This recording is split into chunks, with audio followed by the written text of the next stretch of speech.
With Doubtnut, get instant video solutions to all your maths, physics, chemistry, and biology doubts. Just click the image of the question, crop the question, and get instant video solution. Download Doubtnut app today.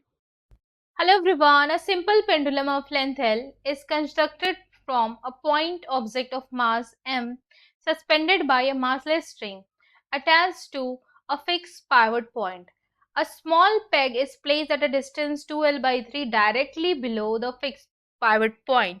A small peg is placed at a distance 2L/3 directly below the fixed point so that the pendulum would swing as shown in the figure. The mass is displaced by 5 degrees from the vertical and released. How does it take to return to the starting point?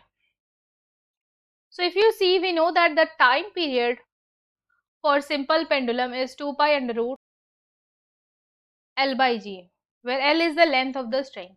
So if you see, for half the journey, the time period is L, like from here to here, and for another half, the time period is different, right? So it is T1 by 2 and this is T2 by 2, right? So length is also different for the two journey. So I will write down the net time period is equals to T1 by 2, T2 by 2, right? So you can just put the value. So we will write down.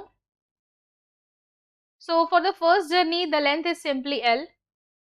For the second journey, if you see, this length is given, it is 2L/3.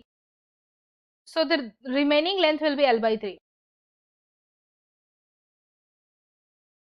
So it will be pi under root L by 3G.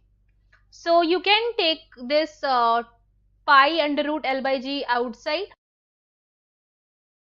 and I will write down 1 plus root 3. So if you see here, under root will be there and C is the correct. Thank you. For class 6 to 12, IIT JEE and NEET level. Trusted by more than 5 crore students. Download Doubtnut app today.